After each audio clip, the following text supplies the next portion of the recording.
3월 8일 금요일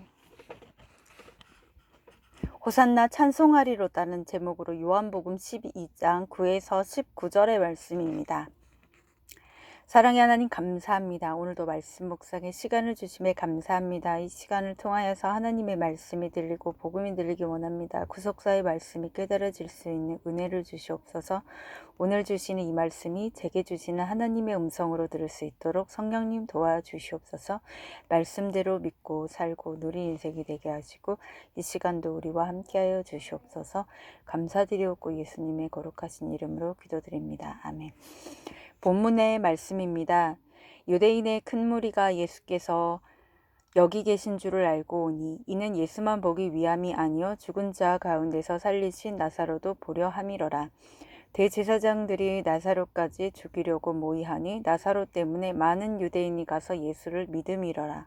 그 이튿날에는 명절에 온 큰 무리가 예수께서 예루살렘으로 오신다는 것을 듣고 종려나무 가지를 가지고 맞으러 나가 외치되 호산나 찬송하리로다. 주의 이름으로 오시는 이 곧 이스라엘의 왕이시여 하더라. 예수는 한 어린 나귀를 보고 타시니 이는 기록된 바 시온 따라 두려워하지 말라. 보라 너의 왕이 나귀 새끼를 타고 오신다 함과 같더라. 제자들은 처음에 이 일을 깨닫지 못하였다가 예수께서 영광을 얻으신 후에야 이것이 예수께 대하여 기록된 것임과 사람들이 예수께 이같이 한 것임이 생각났더라. 나사로를 무덤에서 불러내어 죽은 자 가운데서 살리실 때에 함께 있던 무리가 증언한지라. 이에 무리가 예수를 맞으면 이 표적 행하심을 들었음이러라. 바리새인들이 서로 말하되 볼지어다 너희 하는 일이 쓸데없다. 보라 온 세상이 그를 따르는도다 하니라. 아멘. 도움말입니다. 종려나무는 야작과의 상록 교목으로 고대 지중해 문화에서 승리와 평화를 상징했습니다. 호산나는 오 우리를 구원해 주시옵소서라는 뜻으로 본래 구하옵나니 이제 구원하소서라는 짧은 기도문인데 찬양의 외침으로도 사용되었습니다. 구약에서는 초막절 때 제단 주위를 돌면서 환호성을 함께 호산나를 외쳤다고 합니다. 15전에 시온 따라 오신다는 스가랴 9장 9절에 인용한 것입니다. 본문 요약입니다. 많은 유대인이 나사로를 살리신 예수님을 보고 믿게 되자 대제사장들이 나사로까지 죽이려고 모의합니다. 그 이튿날 예수님이 어린 나귀를 타고 예루살렘에 들어가시는데 이때 큰 무리가 호산나 찬송하리로다고 외치며 주님을 맞이합니다. 바리새인들은 백성의 이런 뜨거운 반응에 낙심합니다. 오늘의 중보기도입니다. 이 땅의 청년들이 죽은 자를 살리시는 예수님을 만나 온 세상을 향해 주님을 찬송하고 증언하게 하옵소서. 아멘. 본문 해설입니다. 첫 번째, 나사로의 역할 9에서 11절의 내용입니다. 예수님이 나사로의 집에 이르시사 큰 무리가 찾아옵니다. 그들이 이곳에 온 것은 예수님을 보기 위해서만이 아니라 예수님이 죽은 자 가운데서 살리신 나사로도 보기 위해서입니다. 병들어 죽었던 나사로가 예수의 말씀을 듣고 살아나 어느새 존재 자체로 예수님을 전하는 자가 된 것입니다. 예수님이 나를 죽음에서 살리신 이유도 나를 보고 많은 사람이 예수님을 믿게 하시기 위함입니다. 이처럼 사나 죽으나 성도의 역할은 그 자체로 예수의 증인이 되는 것입니다. 적용 질문입니다. 나 때문에 많은 사람이 예수를 믿습니까? 오히려 실망하여 예수를 믿지 않고 교회를 떠나지는 않습니까? 두 번째, 예루살렘 입성 12에서 16절의 내용입니다. 예수님이 예루살렘에 입성하시자 큰 무리가 호산나 찬송하리로다 라고 외치며 예수님을 이스라엘의 왕으로 영접합니다. 그들은 예수님이 로마로부터의 정치적 해방과 군사적 승리를 가져다 주리라 기대했습니다. 하지만 주님은 어린 나귀를 타고 평화의 왕으로 오십니다. 이렇게 예수님은 내 인생에도 군마가 아닌 나귀 새끼를 타고 오십니다. 그럴 때 우리는 내 기대와 다르다고 두려워하지 말아야 합니다. 이것이 성경대로 이스라엘 왕이 임하시는 구원의 사건이기 때문입니다.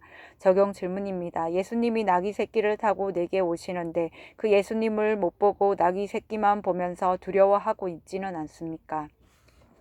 세 번째, 무리의 증언 17에서 19절의 내용입니다. 예수님이 나사로를 다시 살리실 때 그 자리에 함께 있던 무리가 있었습니다. 그들은 이 표적을 보고 다른 사람들에게 증언했습니다. 그리고 그 증언을 듣고 유월절을 지키러 예루살렘에 온 또 다른 무리가 예수님을 맞이했습니다. 이처럼 죽었다가 살아난 사람뿐만 아니라 그것을 목격한 이들에게도 예수를 증언해야 할 사명이 있습니다. 온 세상이 주님을 따르게 하려면 나의 증언이 필요합니다. 성도는 예수님을 만나 살아난 자의 이야기를 또 다른 누군가에게 증언해야 합니다. 적용 질문입니다. 예수님을 만나 살아난 가족과 지체의 이야기를 누구에게 전하겠습니까? 오늘 기도하기는 나 같은 죄인을 죽음에서 살리신 주님의 은혜를 기억하고 사나 죽으나 주님을 증언하게 하옵소서. 나귀 새끼를 타고 오시는 주님을 알아보고 성경대로 구원을 이루시는 주님을 찬송하게 하옵소서. 내 옆에서 예수님을 만나 살아난 가족과 지체의 이야기를 다른 사람에게 증언하게 하옵소서. 아멘. 묵상 간증입니다. 내가 죽어야 가족이 살아요란 제목으로 김혜정님의 말씀 적용글입니다. 가난한 환경에서 자란 저는 어려서부터 돈의 힘을 가지길 원했습니다. 그런 저의 바람대로 결혼한 후 남편과 사업장을 공동 운영하며 경제적인 성공을 이루었습니다. 그러나 그때 저는 남편과 작은 갈등으로 이혼하게 되었습니다. 이후 홀로 어린 아들을 키우며 날마다 죽음을 생각하던 중 교회에 나가 예수님을 믿게 되었습니다. 그리고 아내와 사별하고 딸 아이와 살던 지금의 남편을 만나 재혼했습니다. 하지만 저는 청소년기를 지나는 자녀들과의 갈등으로 점점 지쳐갔습니다. 그때 가정아 살아나라는 신앙 서적을 읽고 큐티하는 공동체로 인도함을 받았습니다. 저는 말씀을 들으며 지금까지 자녀들을 위해 한 행동이 오히려 아이들을 아프고 힘들게 한 것임을 깨닫고 회개하게 되었습니다. 하지만 자녀들은 지금도 저에게 받은 상처로 힘들어합니다. 순정적이던 딸은 집을 떠나 우울한 청년기를 보내고 있습니다. 아들은 어렵게 들어간 대학을 중도 포기하고 다른 학교로 편입했으나 휴학한 상태입니다. 저는 재능 있는 아들이 학교에서 촉망받는 모습을 보며 저에게 영광을 가져다 주리라 믿었습니다. 그러나 휴학 후 집으로 돌아온 아들은 저의 작은 말에도 혈기를 내뿜었고 강박적인 행동을 하여 정신과 치료를 받아야 했습니다. 그제야 저는 자녀들이 아픈 것이 하나님이 허락하신 일이며 제 삶의 결론이라고 인정하게 되었습니다.